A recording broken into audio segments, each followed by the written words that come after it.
আজকে আমরা যে টপিকটা নিয়ে আলোচনা করব সেটা হচ্ছে আমরা যে জীবনে বিপদে পড়ি, আমরা বিপদে পড়লে আমাদেরকে উদ্ধার করে কে?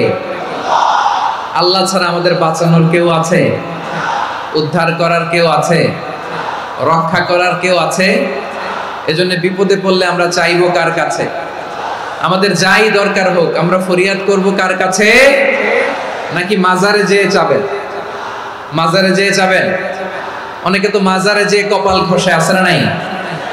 মাজারে যেয়ে সন্তান চায়, আছে? এই এলাকায় না, এই এলাকার লোকদের আকীদা খালেস আমি জানি। মাজারে যেয়ে কপাল ঘষে আর সন্তান চায়। আচ্ছা, মাজারে গেলে সন্তান পাওয়া যায়? আচ্ছা, মাজারে না গেলে যদি বাচ্চা না হতো, গরু ছাগলের যে বাচ্চা হয় ওরা কোন মাজারে মানত করে বলেন? কথা কি বুঝতেছেন?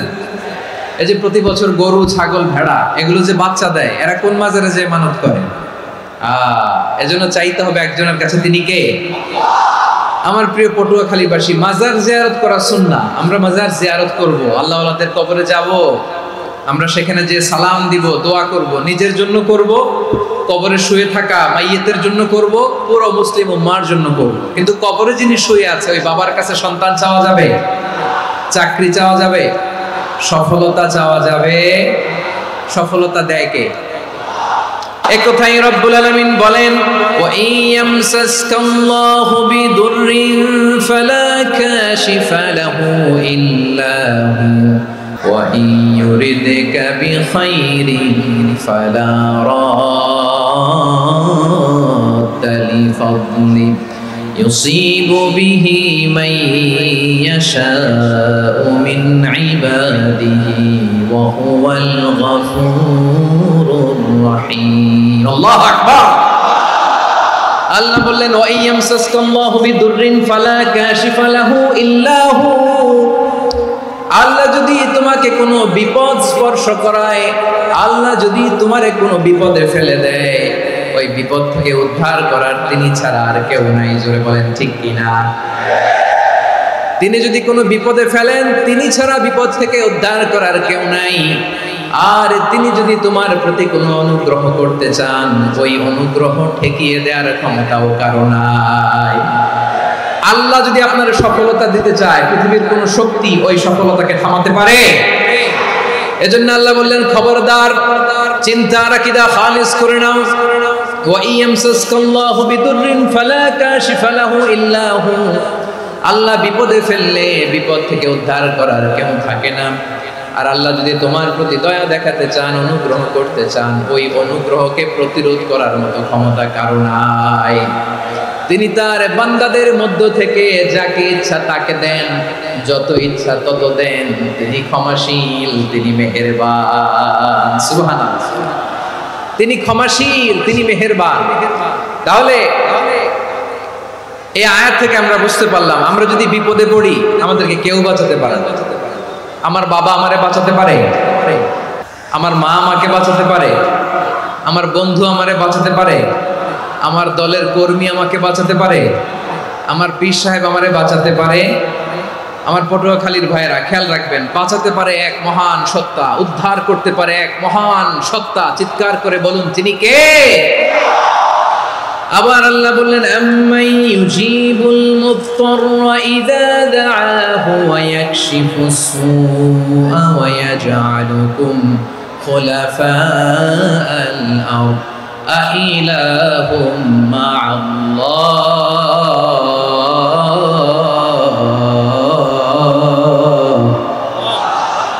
ক্বালিলাম মা তাযাক্কারুন। রব্বুল আলামিন বলেন, বিপদে পড়ে কাতর কণ্ঠে চিন্তাগ্রস্ত হয়ে যখন কেউ ফরিয়াদি হয়ে আল্লাহর ডাকে হাত তোলে, তখন এই ব্যক্তির ডাকে সাড়া দেয় কে? বিপন্ন অবস্থায় আপনি যখন কেঁদে কেঁদে হাত তুলে আপনার দুঃখের কথা জানান, আপনি যখন ডাকেন তারে, তখন আপনার ডাকে সাড়া দেয় কে? আল্লাহ বলে, আমি সাড়া দেই। তোমাদের বিপদকে মুক্ত করে দেয় কে? ওই আল্লাহর সাথে কোনো উপাস্য আছে নাকি? কিন্তু খুব অল্প সংখ্যক লোকই তোমরা উপদেশ গ্রহণ করো। কথাটা কার? তাহলে বিপন্ন মানবতা যখন কাঁদে, মানুষ যখন বিপদে পড়ে নিরুপায় হয়ে ফরিয়াদ করে, তার ডাক শোনার কেউ নাই, একজন ছাড়া। চিল্লায় বলেন তো তিনি কে? এজন্য আমরা ফরিয়াদের হাত কার দিকে তুলব? এবং খেয়াল রাখতে হবে, মাথার সাথে সেট করে নিতে হবে, আল্লাহ ছাড়া আমাকে উদ্ধার করার কেউ নাই। এই পৃথিবীতে কেউ আপন না প্রিয় ভাইরা। বিপদে বললে বোঝা যায় কেউ আপন না। আপন শুধু একজন মহান সত্তা, তিনি কে? বিপদে আপদে কেউ আমাদের বাঁচাতে পারে না, তরাতে পারে না, মুক্তি দিতে পারে না, উদ্ধার করতে পারে না, একমাত্র আমার প্রভু ছাড়া, আল্লাহ ছাড়া। চিল্লায় বলেন ঠিক কিনা? মাথার সাথে এটা সেট করে নিতে হবে যে আমাদের পুরো জীবনটাই পরীক্ষা। The life is a test. পুরো জীবনটাই পরীক্ষা। এই জীবনে বিপদ আসবে, আপদ আসবে, পরীক্ষা আসবে, সবার জীবনে এটা থাকে। এক একজনের পরীক্ষা এক এক রকম। আমার পরীক্ষা একরকম, মাসুদ ভাইয়ের পরীক্ষা একরকম, চৌধুরী সাহেবের পরীক্ষা একরকম, আপনার পরীক্ষা একরকম, ওনার পরীক্ষা আবার আরেক রকম। পুরো পৃথিবীটাই পরীক্ষা ক্ষেত্র, সবাই পরীক্ষা দিচ্ছি, কিন্তু কারো পরীক্ষা প্রশ্নের সাথে কারোটার মিল নাই। সুবহানাল্লাহ পড়বেন না? পুরোটাই পরীক্ষা ক্ষেত্র, সবাই পরীক্ষার্থী, কিন্তু প্রশ্নপত্র একটার সাথে আরেকটা মিলে না। One doesn't match the other. একজনেরটার সাথে আরেকজনেরটা মিলে না। কাউকে আল্লাহ তাআলা ধনী বানিয়ে পরীক্ষা করেন, আবার কাউকে আল্লাহ তাআলা গরিব বানিয়ে পরীক্ষা করেন, কাউকে আল্লাহ অসুস্থ বানিয়ে পরীক্ষা করেন। কেউ দেখবেন যে দুরারোগ্য ব্যাধিতে আক্রান্ত, ডাক্তার বলেছে আর সময় নাই, দুরারোগ্য ব্যাধি, ক্যান্সার, যার নেই কোনো অ্যান্সার, তার জন্য পরীক্ষা হচ্ছে এই রোগ। আরেক লোক দেখবেন তার আবার রোগ বালাই নাই, মাশাআল্লাহ, তাকে আল্লাহ তাআলা আর্থিক দৈন্যতা, দারিদ্রতা দিয়ে পরীক্ষা করছেন। এরকম আছে না নাই? টাকা পয়সা নাই, দিন আনে দিন খায়, যা আছে তাতে চলে না, এটা তার জন্য পরীক্ষা। আবার আরেক শ্রেণীর লোক দেখবেন তাকে আল্লাহ অসুস্থতাও দেয় নাই, দারিদ্রতাও দেয় নাই, তার দাম্পত্য জীবনের সমস্যা, স্ত্রী কথা শোনে না অথবা ছেলে মেয়ে কথা শোনে না। তাহলে পরীক্ষা সবার জীবনে আছে, এক একজনের পরীক্ষাটা এক এক রকম। আল্লাহ তাআলা দেখতে চায় যে এই পরীক্ষার সময় আমরা কিরকম রেসপন্স করি, how to deal with the test, কিভাবে এই বিপদ আপদ পরীক্ষাগুলোকে আমরা হ্যান্ডেল করব, ডিল করব, এটা হচ্ছে আজকের আলোচনার বিষয় আমার প্রিয় ভাইয়েরা। তাহলে পরীক্ষাময় আমাদের জীবন, বিপদ আপদ পরীক্ষা, এটা মানুষের পিছু ছাড়ে না, সবার জীবনে পরীক্ষা আছে। নবীদের জীবনেও পরীক্ষা ছিল। সাহাবারা জিজ্ঞেস করেছেন, ইয়া রাসূলুল্লাহ আইয়ুন নাসি আশাদ্দু বালাআন ফিদ দুনিয়া, এই দুনিয়ার বুকে কাদের পরীক্ষা সবচেয়ে বেশি? বিশ্বনবী বলেছেন আল আম্বিয়া, এই পৃথিবীতে সবচেয়ে বেশি পরীক্ষা আল্লাহ তাআলা নিয়ে থাকেন নবীদের। কাদের? নবীদের। সুম্মাল আমসাল ফাল আমসাল, এরপরে নবীদের পরের স্তরে যারা, তাদের পরীক্ষা। এরপরে তাদের পরের স্তরে যারা, তাদের পরীক্ষা। সিদ্দিকিনদের, শুহাদাদের, সালিহিনদের, আল্লাহওয়ালাদের, যার ঈমান যত মজবুত তার জীবনে পরীক্ষাও তত বেশি। চিল্লায় বলেন ঠিক কিনা? তাহলে মুমিনরা, বিশ্বাসীরা, আমরা কি পরীক্ষা বিপদ আপদে ভয় পাই? না, মুমিনরা বিপদে ভয় পায় না, তারা হতাশ হয় না, সুবহানাল্লাহ, তারা নিরাশ হয় না। বিশ্বাসীরা হাল ছেড়ে দেয় না, তারা ভরসা রাখে একজনের উপর। চিল্লায় বলতে হবে তিনি কে? কারণ মুমিন জানে the grief isn't permanent, the test isn't permanent, the struggle in our life isn't permanent. আমাদের জীবনের দুঃখ, কষ্ট, স্ট্রাগল, এগুলো পার্মানেন্ট নয়। after every difficulties there is an ease. সব কষ্টের পরেই একটা সুখ আছে না নাই? রব্বুল আলামিন বলেন ফা ইন্না মাআল উসরি ইউসরা, ইন্না মাআল উসরি ইউসরা, ভয় পেও না, চিন্তা করো না, কষ্টের সাথেই আমি রেখে দিয়েছি স্বস্তি। সুবহানাল্লাহ বলেন। মুমিন জীবনে বিপদ যত বেশি, কষ্ট যত বেশি, তার সামনে সফলতা তার চেয়েও বেশি। কারণ বিশ্বাসীরা জানে রাত্রি যত গভীর হয়, সুবহে সাদিকের সময় তত আগাতে থাকে। গর্ভবতী নারীর পেটের ব্যথা যত বাড়তে থাকে, ঘরে নতুন মেহমান আগমনের সময় ঘনাতে থাকে। মুমিনদের উপর বিপদ, অত্যাচার, আপদ, পরীক্ষা যত বাড়তে থাকে, কালেমার পতাকা উড্ডয়নের সময় কাছে আসতে থাকে। বিশ্বাসীদের এগুলো হিসাব মিলানো অনেক আগে, এগুলো অনেক আগে হিসাব মিলানো। দুঃখের আধার শেষে সুখের আলো মিটি মিটি হাসে। চিল্লায় বলেন ঠিক কিনা? দুঃখের আধার শেষে আলোর প্রভাত হাসে, হতাশার কালো মেঘে যায় গো ভেসে, হতাশার কালো মেঘে যায় গো ভেসে। দুঃখের আধার শেষে আলোর প্রভাত হাসে, হতাশার কালো মেঘে যায় গো ভেসে, হতাশার কালো মেঘে যায় গো ভেসে। কোরআনের পাতায় পাতায় দেখো ঈমানের পথ ঢাকা ব্যথার কাটায়। কোরআনের পাতায় পাতায় দেখো ঈমানের পথ ঢাকা ব্যথার কাটায়। ভেঙে পড়ো না কভু হতাশ হয়ে, ভেঙে পড়ো না কভু হতাশ হয়ে। জ্বলে পুড়ে খাঁটি সোনা হগো শেষে, জ্বলে পুড়ে খাঁটি সোনা হগো শেষে। দুঃখের আধার শেষে আলোর প্রভাত হাসে, হতাশার কালো মেঘে যায় গো ভেসে, হতাশার কালো মেঘে যায় গো ভেসে। পরীক্ষা যত বেশি, কষ্ট যত বেশি, সুখের সময় তত কাছাকাছি। চিল্লায় বলতে হবে ঠিক কিনা? এজন্য মুমিন জীবনে পরীক্ষা বেশি, মুমিনদের হতাশা নাই। মুমিনরা নিরাশ হয় না, হতাশ হয় কাফিররা। মুমিনরা কখনো হাল ছেড়ে দেয় না, মুমিনরা ভরসা রাখে একজনের উপর, তিনি কে? তাহলে আমার প্রিয় পটুয়াখালীবাসী, বিপদ থাকবে, পরীক্ষা থাকবে, এই বিপদ থেকে আমাদেরকে উদ্ধার করবেন একজন, তিনি কে? আমরা শুধু আল্লাহর উপরই ভরসা রাখবো, চাইবো একজন সত্তার কাছে। আওয়াজ করে বলুন, তিনি কে?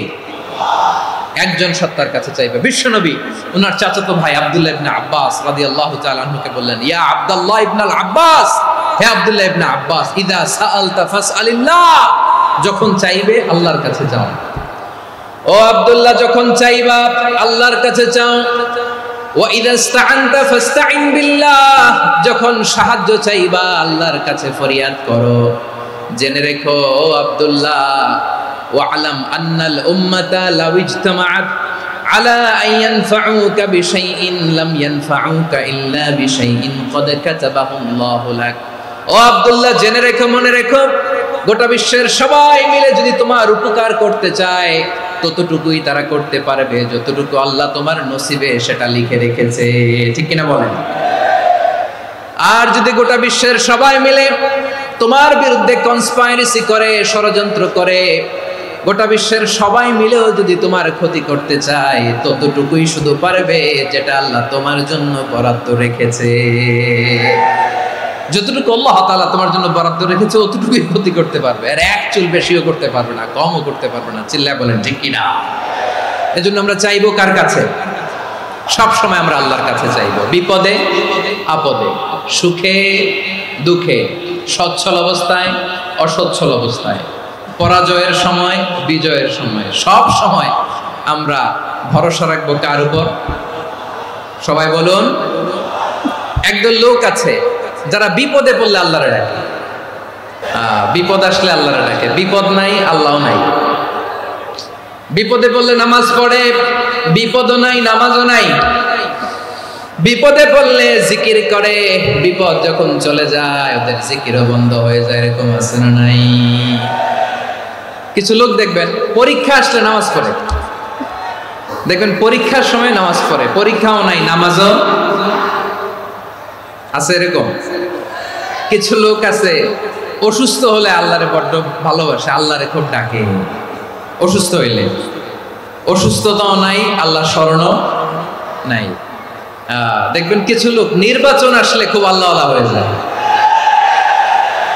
তখন দেখবেন মাথার মধ্যে হেজাব লাগায়, পাঞ্জাবি লাগায়, আল্লাহওয়ালা হয়ে যায়। নির্বাচনও নাই, এরপরে আল্লাহর কথাও নাই। আছে না নাই? না, এরকম হওয়া যাবে না। সব সময় আমরা আল্লাহরে ডাকবো, বিপদে আপদে সব সময় ভরসা রাখবো আমরা একজনের উপর। আওয়াজ করে বলেন, তিনি কে? এ কথায় আল্লাহ তাআলা আমাদের চোখে আঙ্গুল দিয়ে জানিয়ে দিলেন, ফাইদা রাকিবু ফিল ফুলকি দা'আবুল্লাহ মুখলিসিনা লাহুদ্দিন ফালাম্মা নাজ্জাহুম ইলাল বাররি ইযা হুম ইউশরিকুন।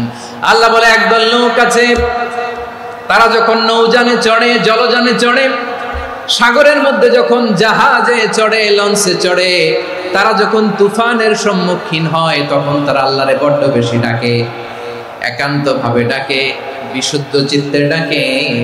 আবার তুফান থেকে তাদেরকে সেফ জোনে নিয়ে, নিরাপদ জোনে নিয়ে যখন বন্দরে আমি আল্লাহ তাদেরকে ভিড়িয়ে দেই, ওই লোকগুলো আবার আমি আল্লাহর সাথে শিরিক করে। এরকম আছে না নাই? জাহাজে উঠছে, সাগরের মাঝখানে তুফান, ওই সময় দেখবেন আল্লাহ কারে কয়। এই কথা তো আপনাদেরকে বোঝানো সহজ, আপনারা তো নদীর দেশের মানুষ। আচ্ছা, লঞ্চে উঠে তুফানের সম্মুখীন হয়েছেন, জলোচ্ছ্বাস, সবাই, আমার বলার দরকার নাই, বলেন, মাঝ নদী, তুফান, জলোচ্ছ্বাস, জলের মধ্যে উচ্ছ্বাস, ঢেউ, টর্নেডো, সাইক্লোন, মেঘের ঘনঘটা, পরিবেশ ঘুটঘুটে অন্ধকার, লঞ্চ একবার এদিকে আরেকবার ওইদিকে, ভিতরে কি অবস্থা হয় বলেন তো? তখন মুসলিম আল্লাহর ডাকে, হিন্দু আল্লাহর ডাকে, ঠিক কিনা বলেন? আস্তিক আল্লাহর ডাকে, নাস্তিক আল্লাহর ডাকে, ঠিক কিনা? লঞ্চের ভেতর, স্টিমারের ভেতর কান্নারে রোল পড়ে যায়, চিৎকারের রোল পড়ে যায়, সবার মুখ দিয়ে শুধু একটা আওয়াজ, লা ইলাহা লা ইলাহা লা ইলাহা সুবহানাল্লাহ আলহামদুলিল্লাহ লা ইলাহা।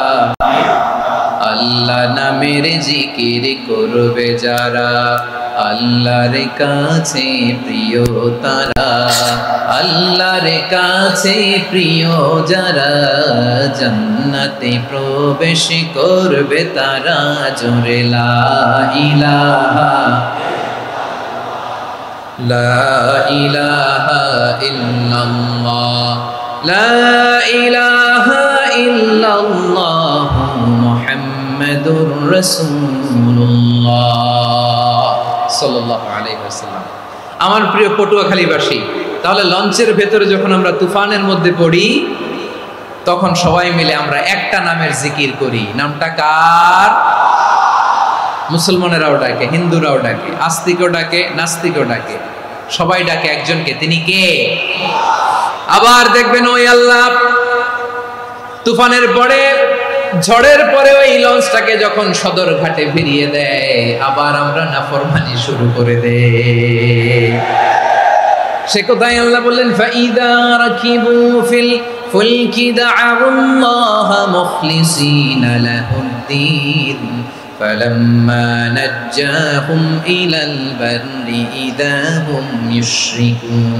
সাগরে যখন তুফানে পড়ে আমি আল্লাহর ডাকে, আবার আমি আল্লাহ যখন বাঁচিয়ে দেই, আবার আমি আল্লাহর সাথে শিরিক শুরু করে। আমরা কি এরকম হতে চাই নাকি?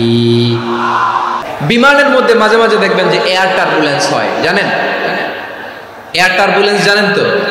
মাঝে মাঝে বিমানটা বাউন্সিং করে, বাম্পি, ভেরি বাম্পি ওয়েদার। শোনেন নাই?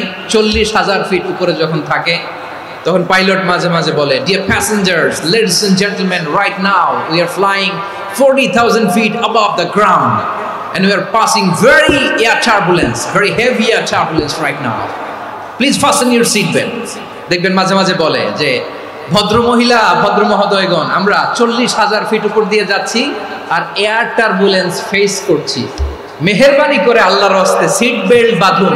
তখন বিমানটা এরকম বাউন্সিং করে, শেকিং করে। আপনারা মুখোমুখি হয়েছেন? ইদানিং এই এয়ার টার্বুলেন্স বেড়ে গিয়েছে। গত বছর আমার ইন্টারন্যাশনাল অনেকগুলো ফ্লাইট ছিল, তো আমি দেখলাম যে আগের ফ্লাইটগুলোর তুলনায় এখন এয়ার টার্বুলেন্স খুব বেশি।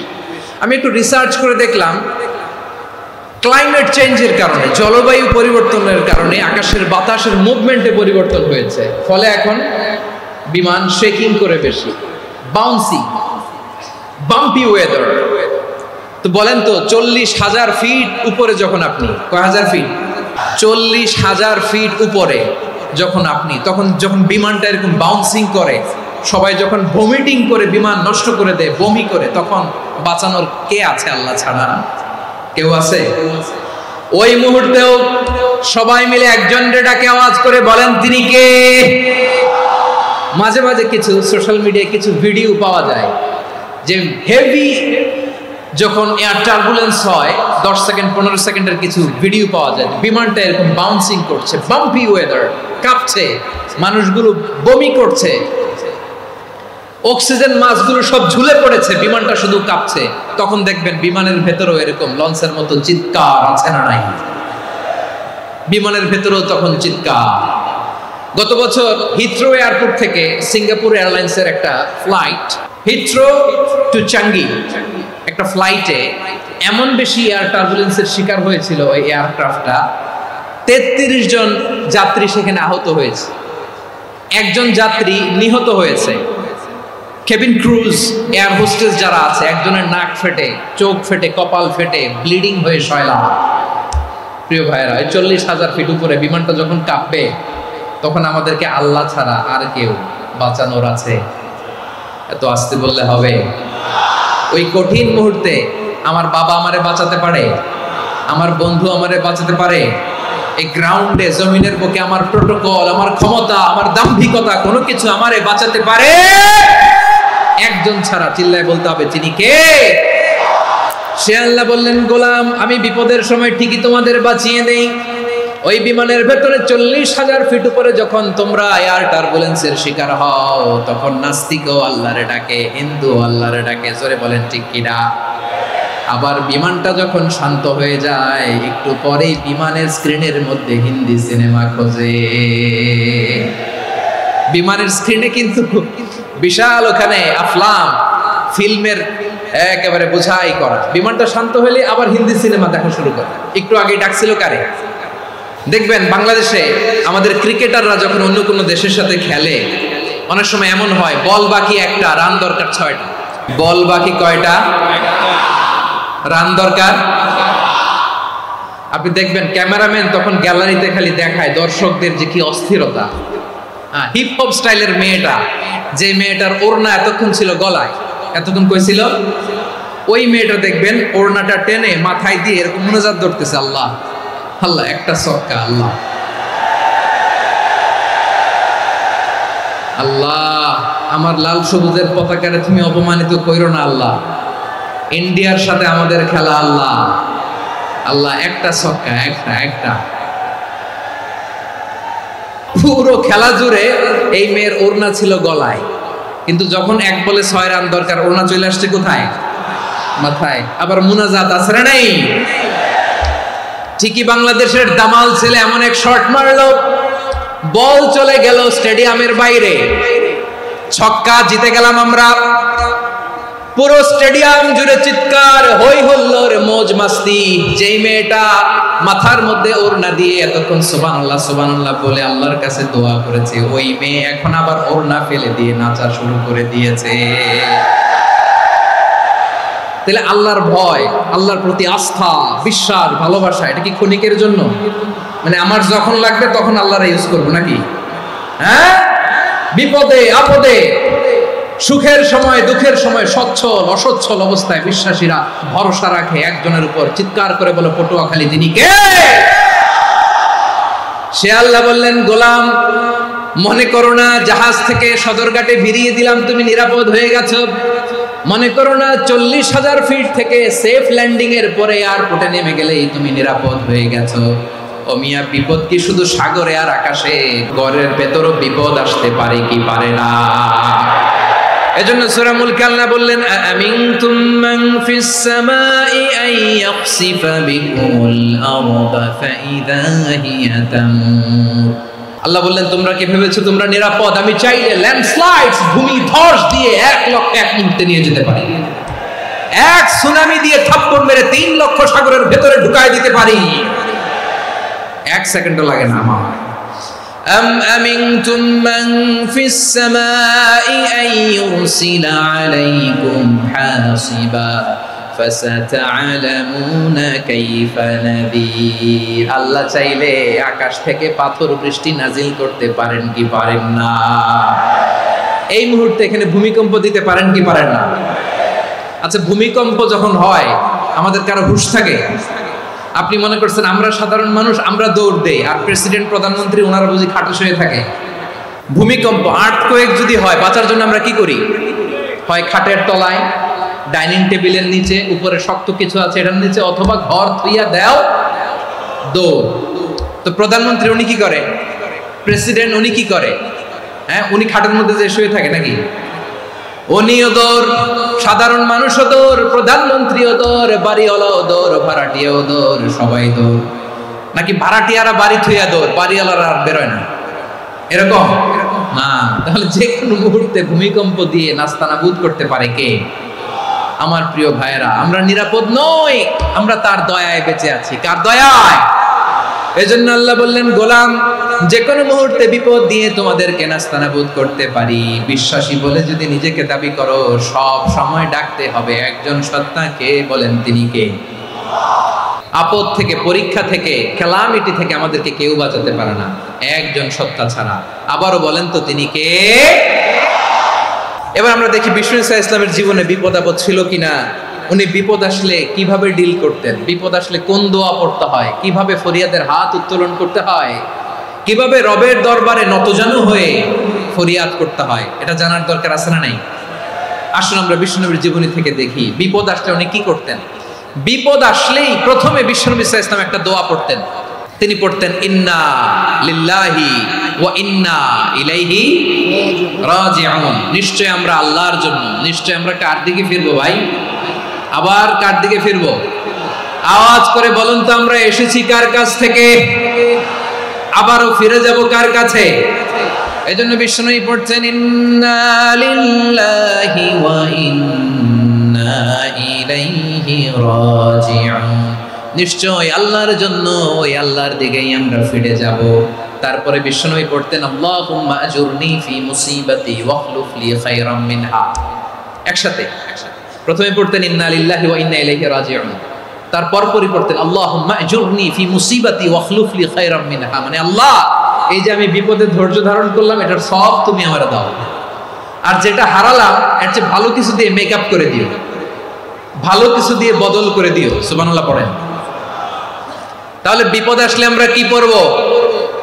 এদেশে পরস্পরে দেখা হলে দেয় সালাম, এদেশে আমজনতার হৃদয় জুড়ে পাক কালাম, এদেশে বিপদ এলে সর্বজনে সর্বক্ষণে দোয়া পড়ে ইন্না লিল্লাহ। কি পড়ে?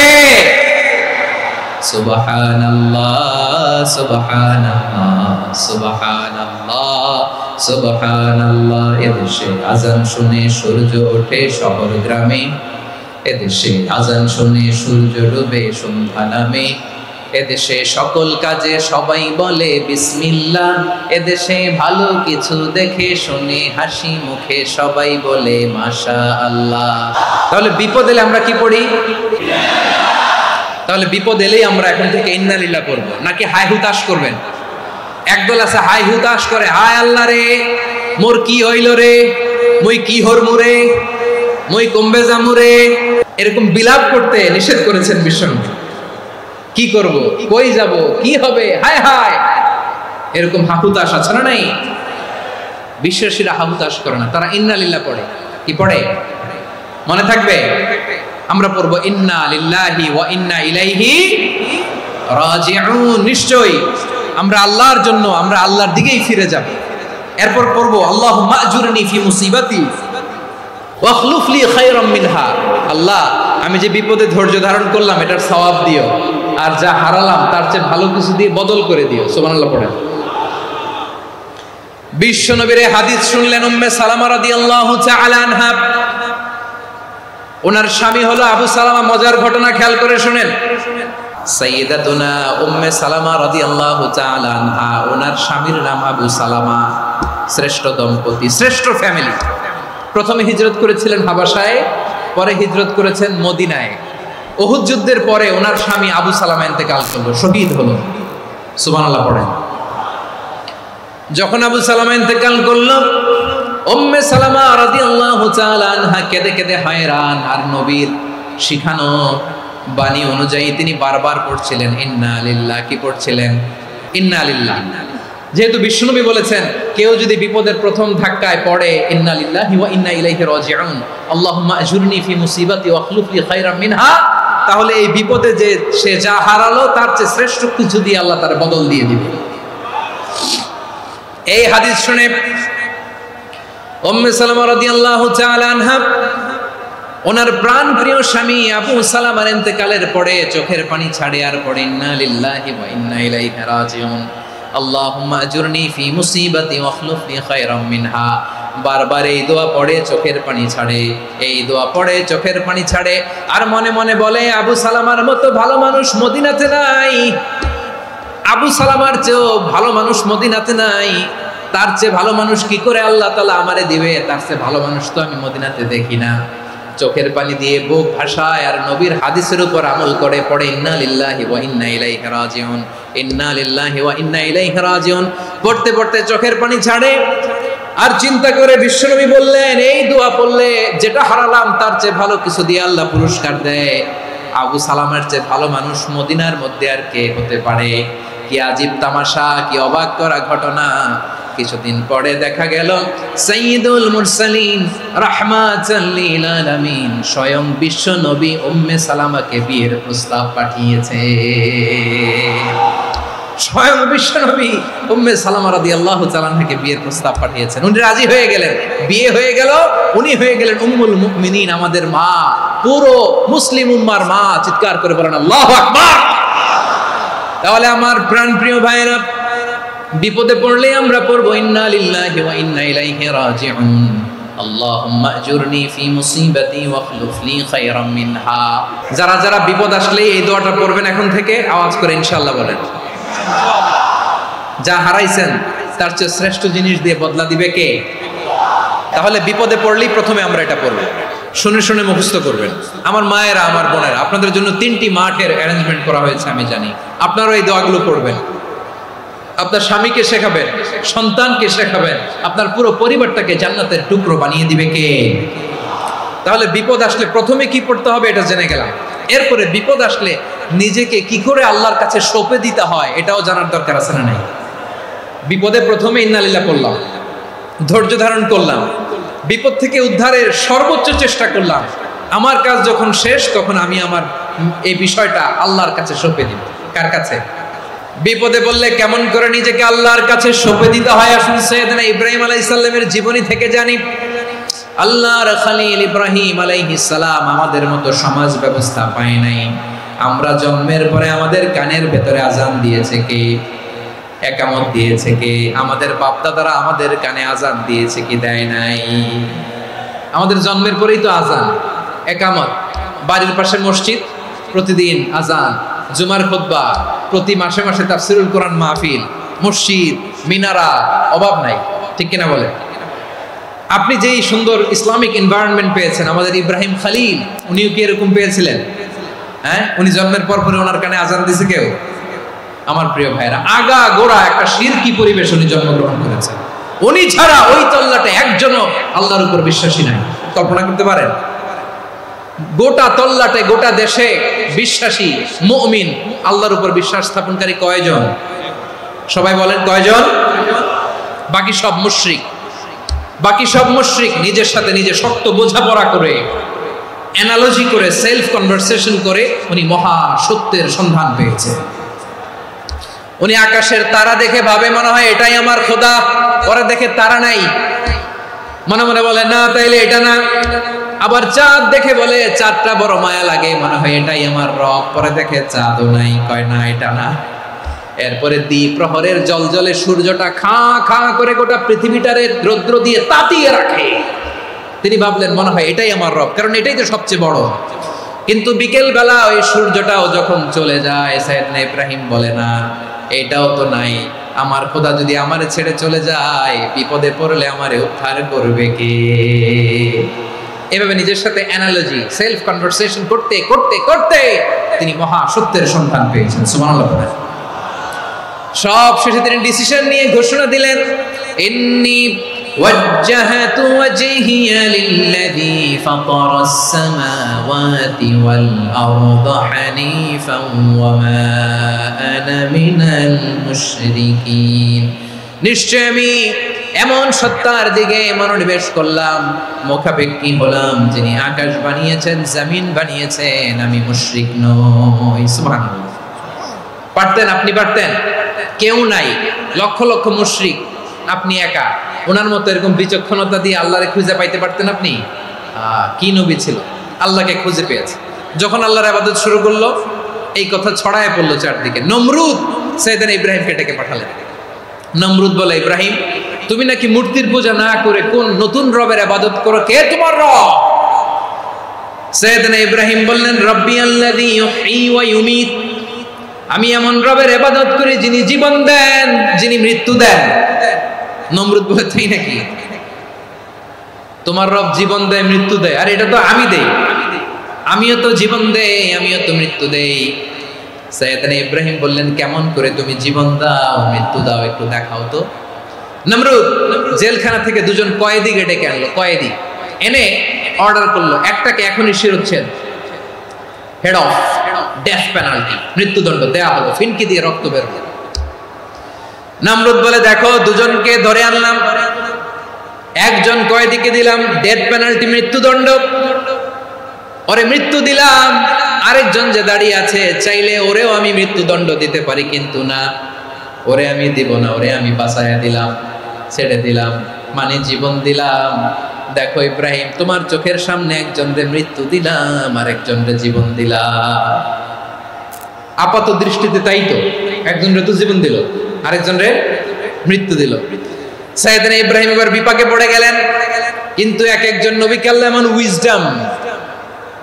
এমন উইজডম বিচক্ষণতা দিয়ে এই জমিনে পাঠিয়েছেন, মুহূর্তের মধ্যে আল্লাহর খলিল ইব্রাহিম বললেন, ফাইন্নাল্লাহা ইয়াতি বিশ-শামসি মিনাল মাশরিকি ফাতি বিহা মিনাল মাগরিব ফাবুহিতাল্লাযী কাফার।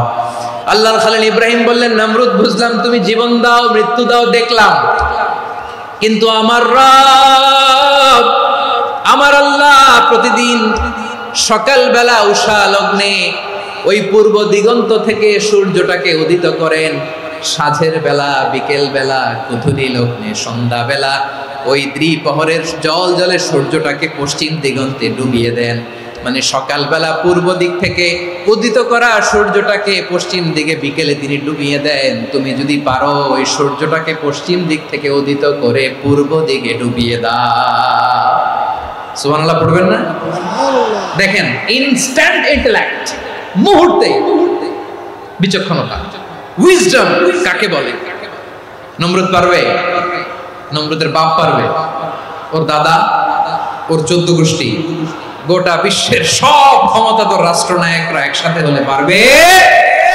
ফাবুহিতাল্লাযী কাফার পারে নাই, ব্যর্থ হয়েছে। এবার তেলে বেগুনে জ্বলে উঠেছে, রেগে মেগে আগুন বলে, ফালকুহু ফিল জাহিম, ওর সাথে তর্ক নাই, না পেরে এবার এটারে আগুনে ফেলা।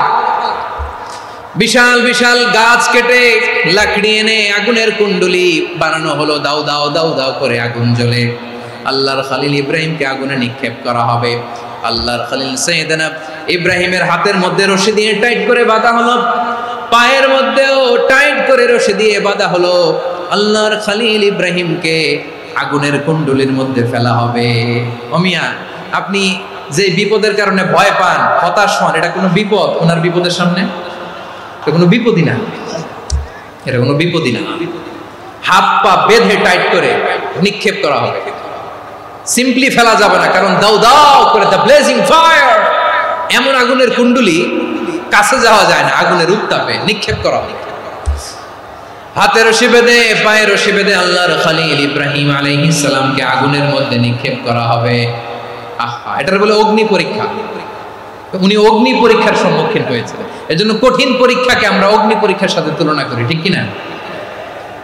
সাইয়েদনা জিবরাইল এসে বললেন, ও আল্লাহর খলিল, ওরা তো আপনার হাতও বেঁধে ফেললো, পাও বেঁধে ফেললো, নড়াচড়ার সুযোগ নাই, বলেন আমি জিবরিল ফেরেশতা আপনার জন্য কি করতে পারি? আল্লাহর খলিল ইব্রাহিম বলেন, ও জিবরাইল, তোমার কাছে আমার কোনো চাওয়া পাওয়া নাই। সুবহানাল্লাহ বলেন। তোমার কাছে বলার কিছু নাই, তোমার সাহায্যের আমার দরকার নাই। সাইয়েদনা ইব্রাহিম আলাইহিস সালামকে হাতে পায়ে রশি বেঁধে হাত পা বাঁধা অবস্থায় জ্বলন্ত অগ্নিকুণ্ডে যখন নমরুদের দলবল নিক্ষেপ করবে, আল্লাহর খলিল কিভাবে নিজেকে আল্লাহর কাছে সঁপে দিয়েছেন পটুয়াখালীর ভাইরা খেয়াল করে শুনুন। হাত পা বেঁধে আল্লাহর খলিলকে যখন নিক্ষেপ করা হবে, তিনি মুখ ফুটে বলে ফেললেন, হাসবুনাল্লাহু ওয়া নি'মাল ওয়াকিল। হাসবুনাল্লাহু ওয়া নি'মাল ওয়াকিল, আমার জন্য আল্লাহই যথেষ্ট, আমার জন্য আল্লাহই যথেষ্ট। তিনি আমার সবচেয়ে বড় গার্ডিয়ান, তিনি আমার সবচেয়ে বড় অভিভাবক। জিব্রাইলের সাহায্যে রফারকে ফিরিয়ে দিলেন, দুনিয়ার বুকে কারো কাছে কিছু বলেন নাই, মুখ ফুটে বলেছেন হাসবুনাল্লাহ। ও আমার পটুয়াখালীর প্রাণের ভাইয়েরা খেয়াল রাখবেন, কোন বান্দা তার হাতে থাকা সব চেষ্টাটুকুন করার পরে মুখ ফসকে মুখ দিয়ে যখন বলে ফেলে হাসবুনাল্লাহ, বান্দা যখন হাসবুনাল্লাহ বলে ফেলে, ওই ব্যাপারটা ডিল করার দায়িত্ব স্বয়ং আল্লাহ আরশের উপর থেকে নিয়ে নেয়। আপনি যখন বলে ফেলবেন হাসবুনাল্লাহ, এটা ডিলিং করবে কে তখন? বান্দা তার সাধ্যের সবটুকু চেষ্টার পরে নতজানু হয়ে যখন বলবে হাসবুনাল্লাহ, আল্লাহ তুমি আমার জন্য যথেষ্ট, নি'মাল ওয়াকিল, তুমি আমার শ্রেষ্ঠ অভিভাবক, তখন তার কি দরকার না দরকার এটা ডিল করে স্বয়ং আল্লাহ। নিক্ষেপ করা হলো সাইয়েদনা ইব্রাহিমকে অগ্নিকুণ্ডলিতে। হাজার হাজার মানুষ এই দৃশ্য দেখার জন্য জড়ো হয়েছে এরকম বিশাল ময়দানে। কিন্তু কি অবাক করার ঘটনা, সবাই ভয় পাচ্ছিল, না জানে কি হয়ে যায়। আল্লাহর খলিলকে যখন আগুনের কুণ্ডলিতে নিক্ষেপ করা হয়, আল্লাহর খলিল ইব্রাহিম আগুনের কুণ্ডলীর মধ্যে বসে বসে মানুষগুলোর দিকে তাকিয়ে হাসতে শুরু করে দেয়।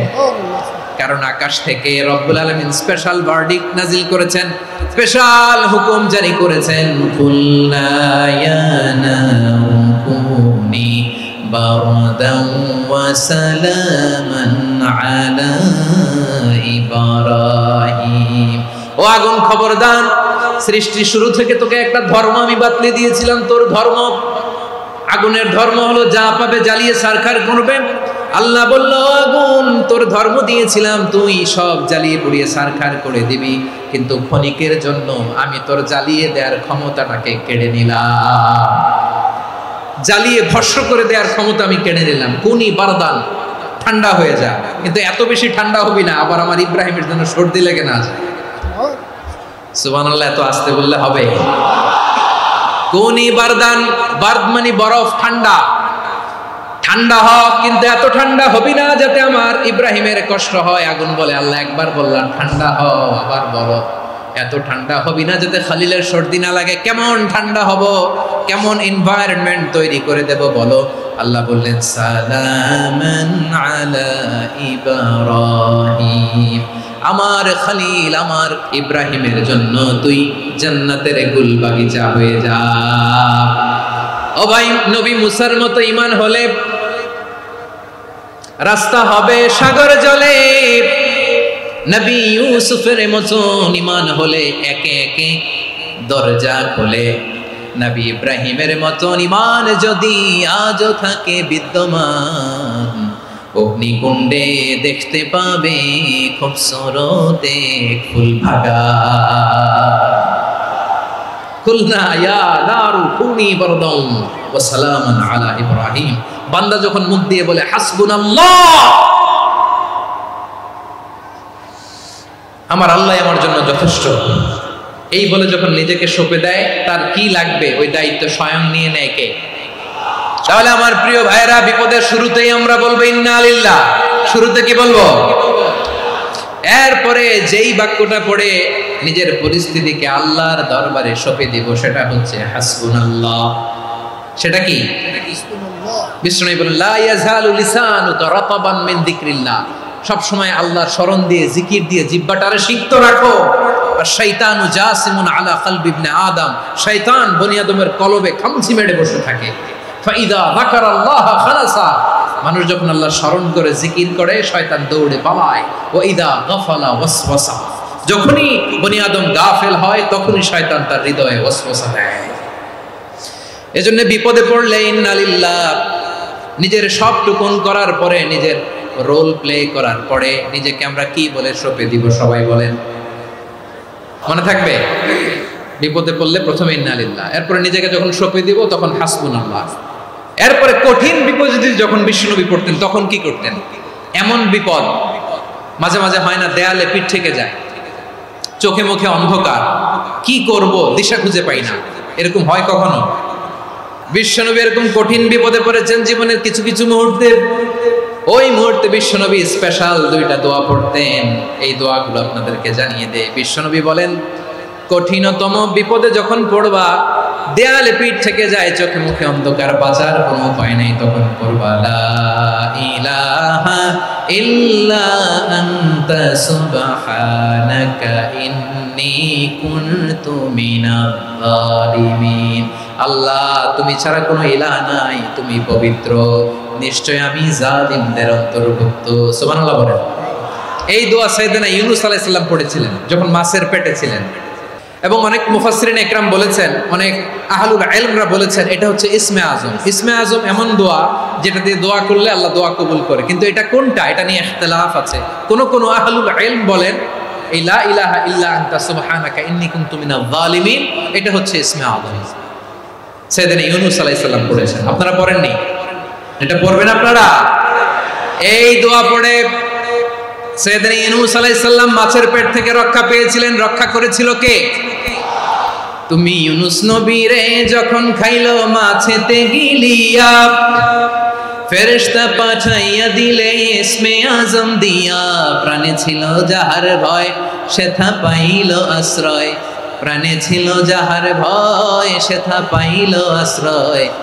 মাছের পেট হতে সে যে পেল পরিত্রাণ। আল্লাহু আল্লাহু তুমি জাল্লে জালালুহু, শেষ করা তো যায় না গে তোমার গুণগান। আল্লাহু আল্লাহু লা ইলাহা ইল্লা আনতা সুবহানাকা ইন্নী কুনতু মিনাজ জালিমিন। বিশ্বনবী বললেন, দেয়ালে পিঠ থেকে গেলে, চোখে মুখে অন্ধকার, বাঁচার কোনো উপায় নাই, তখন এই দোয়াটা পড়তে হবে। এই দোয়া পড়ে আল্লাহর কাছে ফরিয়াদ করলে বিপদ মুক্ত করবেন কে? কেন এই দোয়াটা আল্লাহর কাছে বড্ড প্রিয় জানেন আমার ভাইরা? কারণ এই দোয়ার মধ্যে 3টা জিনিস আছে। 1 নম্বরে হচ্ছে তাওহীদ, 2 নম্বরে তাসবিহ, 3 নম্বরে তাকরীর। আই রিপিট, আবারও বলছি, 1 নম্বরে তাওহীদ, 2 নম্বরে তাসবিহ, 3 নম্বরে তাকরীর। এই দোয়াটা আল্লাহর কাছে এত পছন্দনীয় কারণ এই দোয়ার প্রথম অংশে আছে তাওহীদ, আল্লাহর একত্ববাদের ঘোষণা। লা ইলাহা ইল্লা আনতা, ও আল্লাহ আপনি ছাড়া কোনো ইলাহ নাই, উপাস্য নাই। এই কথা বললে আল্লাহ বড় খুশি হয়ে যায়। সুবহানাল্লাহ পড়েন। এই দোয়ার দ্বিতীয় অংশে আছে তাসবিহ, মানে আল্লাহর প্রশংসা, প্রশংসা সূচক বাণী। সুবহানাক সুবহানাক সুবহানাক, ও আল্লাহ আমি আপনার পবিত্রতা ঘোষণা করছি। সুবহানাক, এই কথা শুনলেও আল্লাহ খুশি হয়ে যায়। সুবহানাল্লাহ পড়েন। এই দোয়ার তৃতীয় অংশে আছে তাকরীর। তাকরীর মানে পাপের স্বীকৃতি। তাকরীর মানে কি? তাকরীর মানে পাপের স্বীকৃতি। এই দোয়ার তৃতীয় অংশে আছে ইন্নী কুনতু মিনাজ জালিমিন, ও আল্লাহ আমি জালিমদের অন্তর্ভুক্ত। আল্লাহ আল্লাহ আমি জালেম, আল্লাহ আমি ভুল করেছি, অন্যায় করেছি, আল্লাহ আমি জালেমদের অন্তর্ভুক্ত। এই পাপের স্বীকৃতি, অ্যাকনোলেজমেন্ট আল্লাহ বড্ড পছন্দ করে। যখন আল্লাহর কাছে আপনি ছোট হবেন, ছোট হতে হতে যত ছোট হবে, ওই দৃশ্যটা দেখতে আল্লাহ বড্ড পছন্দ করে। সুবহানাল্লাহ বলেন। 3 নম্বর অংশ ইন্নী কুনতু মিনাজ জালিমিন, আল্লাহ আমি জালেমদের অন্তর্ভুক্ত। সাইয়েদনা আদম আলাইহিস সালাম ভুল করে যখন নিষিদ্ধ গাছের ফুল খেয়ে ফেললেন, ফল খেয়ে ফেললেন, আল্লাহ বললেন আদম ক্ষমা পেতে চাইলে তুমি আর হাওয়া মিলে স্বীকৃতি দাও, পাপের স্বীকৃতি। আর পড়ো রব্বানা যালামনা আনফুসানা ওয়া ইল্লাম তাগফির লানা ওয়া তারহামনা লানাকুনান্না মিনাল খাসিরিন। ও আল্লাহ আমি আদম আর হাওয়া যালামনা আনফুসানা, আমরা আমাদের নফসের উপর বড্ড জুলুম করেছি। আল্লাহ ওয়া ইল্লাম তাগফির লানা ওয়া তারহামনা, আপনি যদি ক্ষমা না করেন, আপনি যদি দয়া পরবশ না হন, আপনি যদি রহম না করেন, আমরা তো ক্ষতিগ্রস্তদের মধ্যে শামিল হয়ে যাব। এই দোয়া করার সাথে সাথে সাইয়েদনা আদম আর হাওয়া আলাইহিস সালামকে ক্ষমা করে দিলেন কে? তাহলে এই দোয়ার 3 নম্বর অংশ তাকরীর, এটা আল্লাহ বড্ড পছন্দ করে। আমার কলিজার টুকরা ভাইয়েরা, গুনাহ করে শিকার যেতে হবে, এটা আল্লাহ ভালোবাসেন। সাইয়েদনা আবু বকর রাদিয়াল্লাহু তাআলা আনহু বিষ্ণু ঈসা ইসলামকে বললেন, ইয়া রাসূলুল্লাহ আল্লিমনি দুআআন আদউ বিহি ফি সালাতি। নবী হে, আপনি আমার এমন একটা স্পেশাল দোয়া শিখায়া দেন যে দোয়াটা আমি নামাজে পড়ব। নবী বললেন, তাহলে তুমি পড়ো, আল্লাহুম্মা ইন্নী যালামতু নাফসি যুলমান কাসীরান ওয়া লা ইয়াগফিরুয যুনুবা ইল্লা আনতা ফাগফিরলি মাগফিরাতাম মিন ইনদিকা ওয়ারহামনি ইন্নাকা আনতাল গফুরুর রহিম। সুবহানাল্লাহ। সালাম ফিরানোর আগে পড়েন।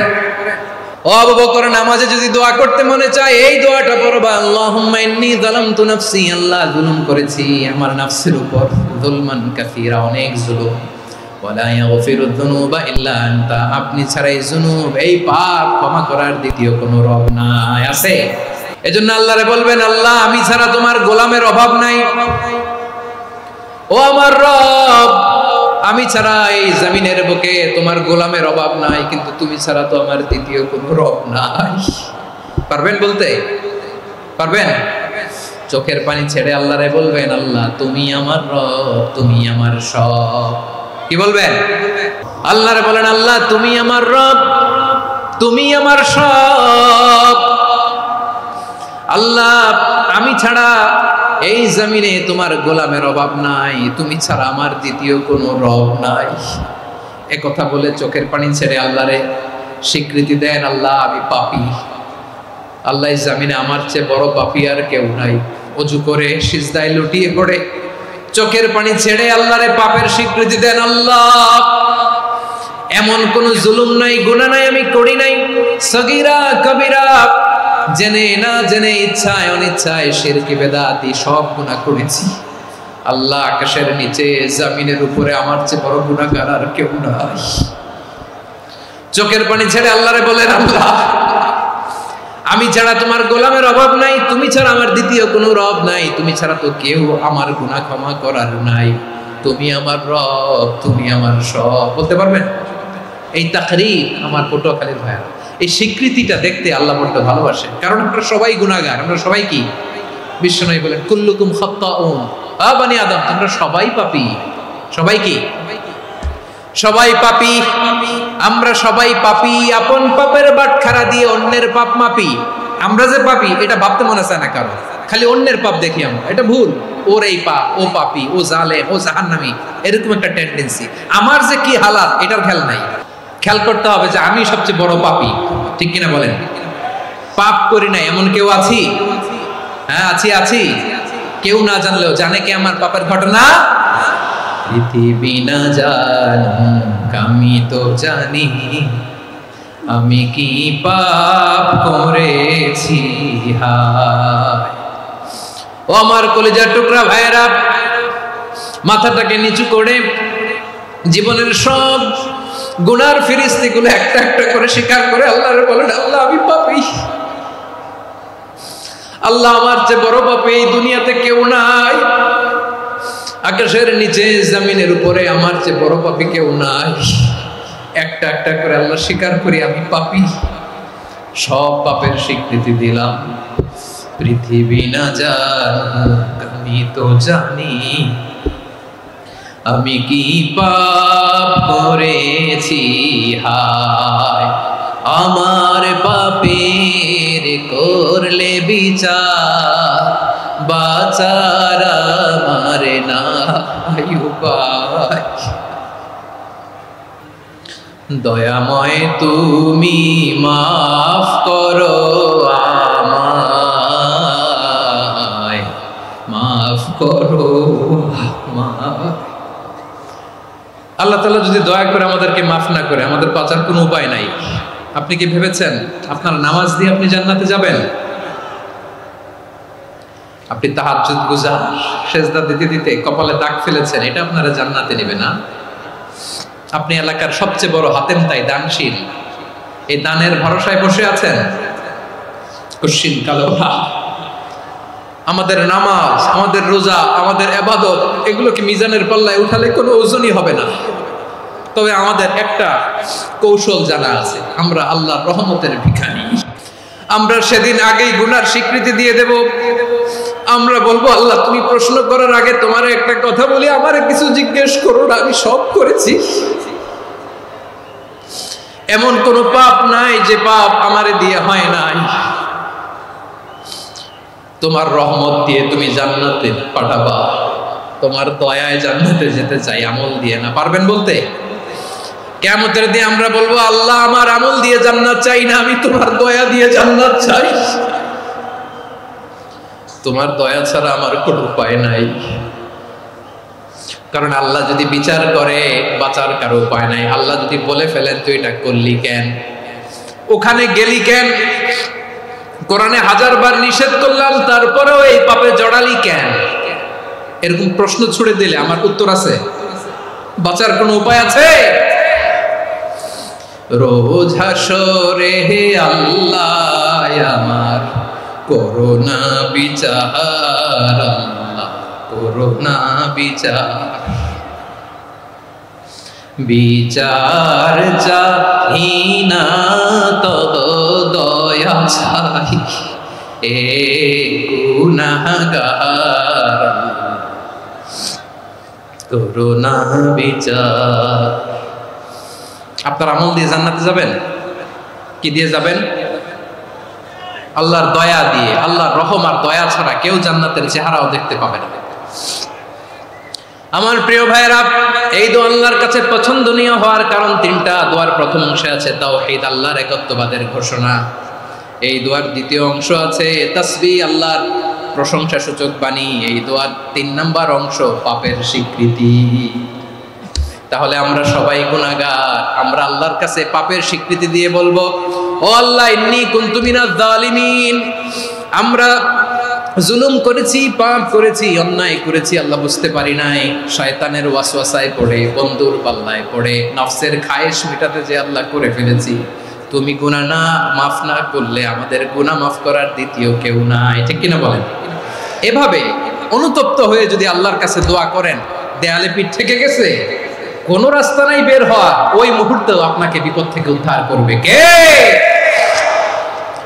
বিশ্বনবী চরম বিপদে পড়লে 2টা দোয়া পড়তেন। প্রথম হলো এটা, লা ইলাহা ইল্লা আনতা সুবহানাকা ইন্নী কুনতু মিনাজ জালিমিন। এই দোয়াটা আমরা বেশি বেশি করব প্রিয় ভাইরা। রাজি আছেন? সবাই আওয়াজ করে পড়ুন ইনশাআল্লাহ। আমার প্রিয় ভাইয়েরা, বিপদে পড়লে বিশ্বনবী আরো একটা দোয়া পড়তেন, লা ইলাহা ইল্লাল্লাহুল আযীমুল হালিম, লা ইলাহা ইল্লাল্লাহু রাব্বুল আরশিল আযীম, লা ইলাহা ইল্লাল্লাহু রাব্বুস সামাওয়াতি ওয়াল আরদি ওয়া রাব্বুল আরশিল কারীম। আল্লাহ ছাড়া কোনো উপাস্য নাই, তিনি সুমহান, মহা সহিষ্ণু। আল্লাহ ছাড়া কোনো উপাস্য নাই, তিনি সুমহান, আরশের অধিপতি। আল্লাহ ছাড়া কোনো উপাস্য নাই, তিনি আকাশের মালিক, জমিনের মালিক, তিনি সুবিশাল আরশের অধিপতি। সুবহানাল্লাহ পড়েন। এই দোয়াটা কেউ যদি পড়ে যদি এর ওসিলা করে দোয়া করে, তাকে বিপদ থেকে মুক্তি দেয় কে? মনে থাকবে আপনাদের? তাহলে বিপদের প্রথম ধাক্কায় কি যেন পড়তে হয়? ইন্না লিল্লাহ। তারপরে কি বলে আল্লাহর কাছে নিজেকে সঁপে দিতে হয়? দেয়ালে পিঠ থেকে গেলে লা ইলাহা ইল্লা আনতা সুবহানাকা ইন্নী কুনতু মিনাজ জালিমিন।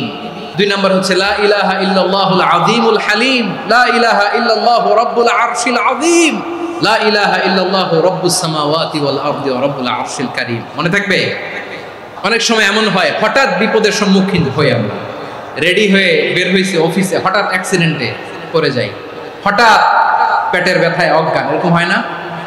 বিষ্ণু ইসলাম বলেন, আকস্মিক দুর্ঘটনার বিপদ থেকে যদি কেউ বাঁচতে চায়, সকাল সন্ধ্যা যেন প্রত্যেকে এই দোয়াটা পড়ে। সকালে যদি 3 বার পড়ে, সন্ধ্যা পর্যন্ত হঠাৎ বিপদ থেকে সে রক্ষা পাবে। To be protected from sudden calamity, sudden disaster, হঠাৎ বিপদ, হঠাৎ ভয়ঙ্কর কোন আকস্মিক বিপদ থেকে আল্লাহ বাঁচায় দেবে। সকালে পড়লে সন্ধ্যা পর্যন্ত প্রোটেক্টেড, সন্ধ্যাবেলায় যদি 3 বার পড়ে সকাল পর্যন্ত প্রোটেক্টেড। সুবহানাল্লাহ পড়ে। দোয়াটা কি? দোয়াটা হচ্ছে বিসমিল্লাহিল্লাযী লা ইয়াদুররু মা'a ইসমিহি শাইউন ফিল আরদি ওয়ালা ফিস সামাই ওয়া হুয়াস সামিউল আলীম। ছোট না? অনেক ছোট, মুখস্থ করবেন। বিসমিল্লাহিল্লাযী লা ইয়াদুররু মা'a ইসমিহি শাইউন ফিল আরদি ওয়ালা ফিস সামা। ওই আল্লাহর নাম নিচ্ছি, যে আল্লাহর নামের বরকতে আকাশ জমিনের কোনো কিছু কারো কোনো ক্ষতি সাধন করতে পারে না। তিনি সর্বশ্রোতা, সর্বজ্ঞ। সুবহানাল্লাহ পড়েন। পড়বেন এই দোয়াটা, বিসমিল্লাহিল্লাযী লা ইয়াদুররু মা'a ইসমিহি শাইউন ফিল আরদি ওয়ালা ফিস সামাই ওয়া হুয়াস সামিউল আলীম। ফজরের পরে 3 বার, মাগরিবের পরে 3 বার যদি কেউ পড়ে প্রোটেক্টেড, যে কোনো হঠাৎ বিপদ থেকে প্রোটেক্টেড। প্রোটেক্ট করেন কে? ওই আল্লাহর নাম নিচ্ছি যে আল্লাহর নামের ওসিলায় আকাশ জমিনের কোনো কিছু কোনো ক্ষতি করতে পারে না। সুবহানাল্লাহ পড়েন। আচ্ছা, এবার আমাদের জীবনে দুশ্চিন্তা আছে না নাই বলেন? Tension, hyper tension, anxiety, depression, সবার জীবনে টেনশন আছে না নাই? এই দুশ্চিন্তা, পেরেশানি, মারাত্মক পেরেশানি থেকে মুক্তি পাওয়ার জন্য বিষ্ণু ইসলাম দুটো দোয়া পড়তেন। কয়টা? অনেকগুলো পড়তেন। স্পেশাল দুটো দোয়া আজকে আপনাদের শিখায় যাব, শুনবেন? পেরেশানিতে পড়লে, টেনশনে পড়লে এই দোয়াটা। প্রিয় ভাইরা, বিষ্ণু ইসলাম যখন খুব বিপদে পড়তেন, দুশ্চিন্তা ওনাকে ঘিরে ধরতো, উনি পড়তেন ইয়া হাইয়ু ইয়া কাইয়ুম বিরহমাতিকা আস্তাগীথ। ইয়া হাইয়ু ইয়া কাইয়ুম, হে শাশ্বত অবিনশ্বর, হে চিরঞ্জীব, বিরহমাতিকা আস্তাগীথ, তোমার রহমতের উসিলায় তোমার কাছে ফরিয়াদ করি। এটা করতেন। আবার আরেক বর্ণনায় এসেছে ইয়া হাইয়ু ইয়া কাইয়ুম বিরহমাতিকা আস্তাগীথ আসলিহ লি শা'নি কুল্লাহু ওয়া লা তাকিলনি ইলা নাফসি তারফাতা আইন। আসলিহ লি শা'নি কুল্লাহ, আল্লাহ আমার সবকিছু আপনি সেটেল করে দেন। আমাদের সব ঝামেলা সেটেল করে দিতে পারে কে? তাহলে পড়বেন ইয়া হাইয়ু, এ চিরঞ্জীব। হাইয়ু মানে চিরঞ্জীব, যিনি চিরকাল বেঁচে থাকবেন, মরবেন না। আল্লাহ মরবেন? তার কোনো লয় আছে? ক্ষয় আছে? সূরা রহমানে আল্লাহ বললেন কুল্লু মান আলাইহা ফানি ওয়া ইয়াবকা ওয়াজহু রাব্বিকা যুল জালালি ওয়াল ইকরাম ফাবিআইয়ি আলাই রাব্বিকুমা তুকাযিবান। জমিনে যা আছে সব ফান, ভ্যানিশ হয়ে যাবে, নিশ্চিহ্ন হয়ে যাবে, শেষ হয়ে যাবে, সব বিলুপ্ত হয়ে যাবে, একজন ছাড়া। জোরে বলেন তিনি কে? এই দোয়াটা কেন পছন্দ আল্লাহর কাছে? কারণ এখানে আল্লাহর দুইটা সুন্দর নাম আছে, গুণবাচক নাম, আল হাই, আল কাইয়ুম, এই দুটো নাম আছে এখানে। আবার এই দুইটা আয়াতুল কুরসির অংশ। আয়াতুল কুরসির শুরুতে এটা আছে না নাই? হ্যাঁ, আছে না নাই?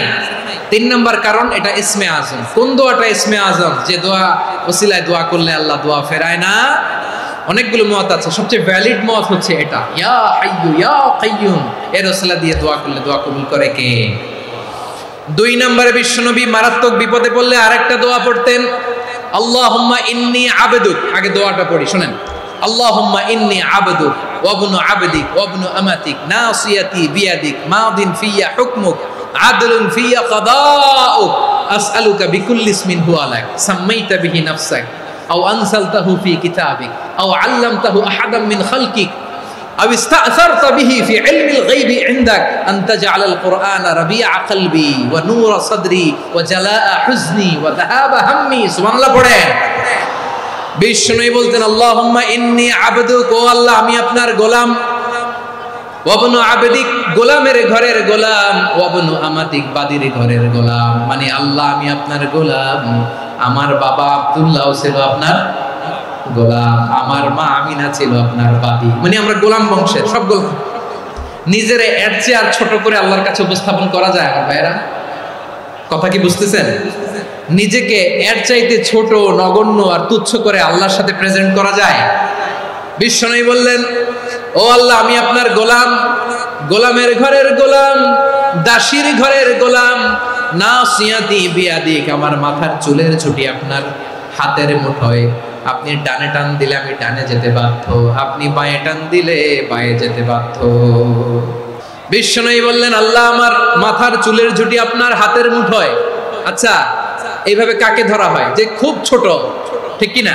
নিজেকে কত ছোট করলেন বিশ্বনবী। ও আল্লাহ আমার মাথার চুলের ঝুঁটি আপনার হাতের মুঠোয়, আপনি ডানে টানলে আমি ডানে যাব, বাঁয়ে টানলে বাঁয়ে যাব। আল্লাহ আসআলুকা বিকুল্লি ইসমিন হুয়া লাক নাসিয়াতি বিয়াদিক মাদিন ফিয়া হুকমুক, আপনার নির্দেশ আমার উপর কার্যকর হবেই হবে। আদলুন ফিয়া কাদাউক, আপনার ফয়সালা, যেই ফয়সালাই আপনি আমার জন্য করেন এটাই ইনসাফ। সুবহানাল্লাহ বলেন। আমরা আল্লাহর ফয়সালায় সন্তুষ্ট হতে চাই না। কত কমপ্লেইন, আল্লাহ তুমি এটা দিলা না, ওইটা পাইলাম না, ওইটা হইল না রে, এরকম অভিযোগ, কমপ্লেইন আমাদের আছে না নাই? আর বিশ্বনবী বলতেন আদলুন ফিয়া কাদাউক, আল্লাহ আমার জন্য তোমার যেটা ফয়সালা এটাই সবচেয়ে শ্রেষ্ঠ ইনসাফ, এর চেয়ে ইনসাফ আর হতে পারে? এভাবে কায়মান বাক্যে আল্লাহর কাছে বিশ্বনবী দোয়া করতেন। এরপরে বিশ্বনবী বললেন, আল্লাহ তোমার যত নাম আছে সব নামের ওসিলায় দোয়া করি, যে নাম তুমি আমাদেরকে জানিয়েছো, যে নাম তুমি আমাদেরকে জানাও নাই, যে নাম তুমি কোরআনে নাজিল করেছো, যে নাম নাজিল করো নাই, যে নাম শুধু নবীদেরকে জানিয়েছো। আর আল্লাহর এমন কিছু চমৎকার চমৎকার সুন্দর সুন্দর নাম আছে, এই নামগুলো রব্বুল আলামিন কাউকে জানাবে না। সুবহানাল্লাহ বলেন। আমরা তো 99 নাম জানি, 100 নাম জানি আল্লাহ, কিন্তু আল্লাহর এমনও কিছু নাম আছে যেগুলো আল্লাহ বিশ্বনবীরও জানায়নি। এগুলো আল্লাহ ইলমুল গায়বে রেখে দিয়েছেন। দোয়ার সময় বলবেন, আল্লাহ তোমার যেই নামগুলো জানি, যেগুলো জানি না, যেগুলো কোরআনে আছে, যেগুলো নাই, যেগুলো নবীরে খাস ভাবে জানাইছো ওগুলোর উসিলায়, যেগুলো কোনোদিন জানাবাও না, তোমার ওই নামের উসিলাও তোমার কাছে চাই। আল্লাহ কোরআনকে আমার হৃদয়ের বসন্ত বানাও, আমার বক্ষের জ্যোতি বানাও, আমার চিন্তা দুশ্চিন্তা তুমি দূর করে দাও। বিশ্বনবী বললেন, এই কালিমাগুলো, এই বাক্যগুলো পড়ে যদি কেউ আল্লাহর কাছে ফরিয়াদ করে, তার হৃদয় থেকে দুশ্চিন্তা কাটিয়ে দিবে কে? আচ্ছা, সব শেষে বলি, ঋণের বোঝায় যারা জর্জরিত, বিষ্ণু ইসলাম চমৎকার একটা দোয়া শিখিয়েছেন। এক সাহাবীর নাম আবু উমামা, নামাজের ওয়াক্ত ছাড়া উনি মসজিদে যেয়ে বসে আছে। বিষ্ণু বললেন, কি রে আবু উমামা, নামাজের তো ওয়াক্ত হয় না, মসজিদে কি? সাহাবী বলে, হুমুমুন লাজিমাতনি ওয়া দুয়ুন, নবী গো, ঋণের বোঝায় এমন টেনশনে আছি, ঘরে থাকতে পারলাম না, মসজিদে চলে আসছে। বিষ্ণু বলেন, আমি কি তোমার এমন একটা দোয়া শিখাবো যেটা পড়লে আল্লাহ তাআলা তোমার ঋণের বোঝা হালকা করে দিবে? আবু উমামা বললেন, ইয়া রাসূলুল্লাহ, অবশ্যই শিখাবেন। বিষ্ণু বললেন, তাহলে তুমি পড়বা, আল্লাহুম্মা ইন্নী আউযু বিকা মিনাল হাম্মি ওয়াল হাযান ওয়া আউযু বিকা মিনাল জুবনি ওয়াল বুখল ওয়া আউযু বিকা মিন গালাবাতিদ দাইনি ওয়া কাহরির রিজাল। ও আল্লাহ, তোমার কাছ থেকে দুশ্চিন্তা থেকে পানাহ চাই, কৃপণতা, ভীরুতা, অলসতা, কার্পণ্যতা, এই সব কিছু থেকে, মানুষের কঠোরতা, আমার উপর মানুষের আধিপত্য এবং ঋণের বোঝা থেকে পানাহ চাই। এই দোয়াটা যখন বিশ্বনবী শিখাই দিলেন, আবু উমামা বারবার এই দোয়া করে, আল্লাহুম্মা ইন্নী আউযু বিকা মিনাল হাম্মি ওয়াল হাযান ওয়া আউযু বিকা মিনাল আজজি ওয়াল কাসাল ওয়া আউযু বিকা মিনাল জুবনি ওয়াল বুখল ওয়া আউযু বিকা মিন গালাবাতিদ দাইনি ওয়া কাহরির রিজাল। আবু উমামা বলে, এই দোয়া আমি পড়তে লাগলাম আর পড়তে লাগলাম, কিছুদিন পরে দেখা গেল বিশ্বনবীর শেখানো এই দোয়ার বদৌলতে আল্লাহ তাআলা আমার সব ঋণ পরিশোধের ব্যবস্থা করে দিয়েছেন। আমার প্রিয় পটুয়াখালীর ভাইয়েরা, বিশ্বনবীর জামাতা সাইয়্যিদিনা আলী রাদিয়াল্লাহু তাআলা আনহুর কাছে এক লোক এসে বলে, হে আলী, ঋণের বোঝায় আমি জর্জরিত, আমার কিছু অর্থ দিয়ে সাহায্য করো। সাইয়্যিদিনা আলী রাদিয়াল্লাহু তাআলা আনহু বললেন, আমি কি তোমার এমন একটা দোয়া শিখাবো যেটা বিশ্বনবী আমাদের শিখিয়েছেন? এই দোয়া যদি তুমি পড়ো, লাউ কানা আলাইকা মিসলু জাবালিন কাবীরিন দাইনান আব্দুল্লাহু আনকা, পাহাড় পরিমাণে যদি ঋণের বোঝা হয়, আল্লাহ এটা পরিশোধের ব্যবস্থা করে দিবেন। ছোট্ট একটা দোয়া বিশ্বনবী শিখালেন, বললেন, তুমি পড়বা, আল্লাহুম্মা কফিনি বিহালালিকা আন হারামিকা ওয়া আগনিনি বিফাদলিকা আম্মান সিওয়াক। আল্লাহুম্মা কফিনি বিহালালিকা আন হারামিক, আল্লাহ তোমার হালাল দিয়ে আমাকে পরিতুষ্ট করো, হারাম থেকে বাঁচিয়ে রাখো, আর তোমার অনুগ্রহে মানুষের মুখাপেক্ষী যেন আমি না হই, আমি যেন সবসময় তোমার মুখাপেক্ষী হই, ওই তৌফিক দিও। সুবহানাল্লাহ পড়েন। এই দোয়া বেশি বেশি পড়লে ঋণের বোঝা হালকা করে দিবে কে? তাহলে প্রিয় ভাইয়েরা, বিপদে পড়লেই প্রথমে কি পড়বেন? ইন্না লিল্লাহ। কি বলে নিজেকে আল্লাহর কাছে সঁপে দিতে হয়? হাসবুনাল্লাহ। চরম বিপদে দেয়ালে পিঠ থেকে গেছে, তখন লা ইলাহা ইল্লা আনতা সুবহানাকা ইন্নী কুনতু মিনাজ জালিমিন। এরপরে লা ইলাহা ইল্লাল্লাহুল আযীমুল হালিম, এই দোয়া। আকস্মিক বিপদ, হঠাৎ যেন কোনো বিপদ আমাকে পেয়ে না বসে, এটার জন্য বিসমিল্লাহিল্লাযী লা ইয়াদুররু মা ইসমিহি শাইউন ফিল আরদি ওয়ালা ফিস সামাই ওয়া হুয়াস সামিউল আলীম। সকালে 3 বার, রাতে 3 বার। আর মারাত্মক tension, hyper tension, anxiety, depression থেকে বাঁচার জন্য 2 দোয়া, ইয়া হাইয়্যু ইয়া কাইয়্যুম, ইয়া হাইয়্যু ইয়া কাইয়্যুম, মনে থাকবে? আর আল্লাহুম্মা ইন্নী আবদুক, এই দোয়া। ঋণ থেকে বাঁচার জন্য 2 দোয়া, আল্লাহুম্মা ইন্নী আউযু বিকা মিনাল হাম্মি ওয়াল হাযান, এটা। আর আল্লাহুম্মা কফিনি বিহালালিকা আন হারামিকা ওয়া আগনিনি বিফাদলিকা আম্মান সিওয়াক। আর সব সময় পড়ার জন্য একটা আমল দিয়ে যাই, উঠতে বসতে, অফিসে যাচ্ছেন, অফিস থেকে ফিরতেছেন, বসে আছেন, শুয়ে আছেন, ছোট্ট এক শব্দে আমরা যেন বেশি বেশি পড়ি, আস্তাগফিরুল্লাহ। আল্লাহ রাসূল সাল্লাল্লাহু আলাইহি ওয়াসাল্লাম বলেন, মান লাজিমাল ইস্তিগফার, যে সব সময় এরকম ইস্তিগফারের সাথে লেগে থাকে, জাআলাল্লাহু লাহু মিন কুল্লি দিকিন মাখরাজা, আল্লাহ তাআলা তাকে কোনো বিপদে আটকান না, সে জীবনে আটকাবে না, যে কোনো বিপদে আল্লাহ তার রাস্তা বের করে দিবেন। Way out, you will get a way out in solution. সুবহানাল্লাহ। ওমিন কুল্লি হাম্মিন ফারাজা, দুশ্চিন্তা মুক্ত হবে। ওয়ারযুকহু মিন হাইসু লা ইয়াহতাসিব, এমন জায়গা থেকে আল্লাহ রিজিকের বন্দোবস্ত করবে যেটা সে কল্পনাও করে নাই। আওয়াজ করে পড়েন সুবহানাল্লাহ। আমার প্রিয় ভাইরা, এটা গেল নিজের বিপদ। নিজে যদি বিপদে পড়েন, অন্যের বিপদ যদি দেখেন, এটার জন্য একটা দোয়া আছে। অনেক সময় আমরা দেখি হাসপাতালে ক্যান্সারের 3rd স্টেজে চলে গেছে, লোকটা হ্যাংলা হয়ে চিকন হয়ে হায়রে কি কষ্ট পায়, দেখি না? বিশ্বনবী বলে একটা দোয়া যদি কেউ অন্যের কোনো বিপদ দেখে পড়ে, ওই বিপদ তার জীবনে কখনো আসবে না। অনেক সময় হয় যে আমরা মহাসড়ক দিয়ে যখন চড়ি, দুর্ঘটনায়, আইরে আল্লাহ, দুর্ঘটনায় মানুষের মাথা একদিকে, দেহ আরেকদিকে, ব্লিডিং, এরকম হয় না? আল্লাহ তুমি হেফাজত করো। বিশ্বনবী বলেন এই দুর্ঘটনা দেখে কেউ যদি এই দোয়াটা পড়ে, তার জীবনে সে কোনোদিন এরকম অ্যাক্সিডেন্টের সম্মুখীন হবে না। বিশ্বনবী বলেন অন্যের বিপদ দেখে কেউ যদি পড়ে, আলহামদুলিল্লাহিল্লাযী আফানি মিম্মা বাতালাকা বিহি ওয়া ফাদ্দালানি আলা কাসীরিন মিম্মান খালাকা তাফদীলা, মানে প্রশংসা সে আল্লাহর, যে আল্লাহ তাআলা তোমাকে যেই জিনিস দিয়ে পরীক্ষা করেছে, আমাকে ওইটা থেকে বাঁচিয়ে দিয়েছে। তোমাকে আল্লাহ যেই বিপদে ফেলেছে, আমাকে ওই বিপদ থেকে তিনি মুক্ত রেখেছে, আর তার অনেক সৃষ্টির উপর আমাকে তিনি প্রাধান্য দিয়েছে। সুবহানাল্লাহ পড়েন। যে কোনো বিপদ, কারো ক্যান্সার দেখে যদি এই দোয়াটা আপনি বিশ্বাসের সাথে পড়েন, জীবনে কোনোদিন ক্যান্সার রোগে আক্রান্ত হবেন না। দুর্ঘটনা দেখে যদি পড়েন, ওই দুর্ঘটনা আপনাকে স্পর্শ করবে না। যে কোনো কারো বিপদ দেখে যদি কোনো বিশ্বাসী বান্দা এই দোয়া পড়ে, বিশ্বনবী বলেন লাম ইউসিবহু যালিকাল বালা, ওই বিপদ তাকে আর ধরবে না। উফিয়া মিনহু মিন যালিকাল বালা কাইনাম মা কান, সে যতদিন হায়াত পাবে কোনোদিন ওই বিপদ তাকে স্পর্শ করবে না। আমার প্রিয় ভাইরা, তাহলে পুরো আলোচনার সেন্ট্রাল থিম হচ্ছে আমাদের জীবনে বিপদ আসবে, কষ্ট আসবে, দুঃখ আসবে, কিন্তু বিপদে আপদে আমরা হাল ছেড়ে দিব না, হতাশ হব না। মুমিন হতাশ হয় না, নিরাশ হয় না, হাল ছেড়ে দেয় না। মুমিন ভরসা রাখে একজনের উপর। আওয়াজ করে বলুন যিনি কে? বিপদে পড়লে আমাদেরকে উদ্ধার করে কে? আবার আমাদেরকে যদি কোনো নেয়ামত আল্লাহ দিতে চান, ওইটা কেড়ে নেওয়ার ক্ষমতা কারো আছে? তাহলে আমরা কানেক্টিভিটি বাড়াবো কার সাথে? আমাদের প্রার্থনার ফরিয়াদের হাত তুলবো কার কাছে? রাজি আছেন? পটুয়াখালীর ভাইয়েরা, মনে থাকবে কথাগুলো। আল্লাহ তাআলা আমাদের সবাইকে কথাগুলো বোঝার ও আমল করার তৌফিক দান করুন।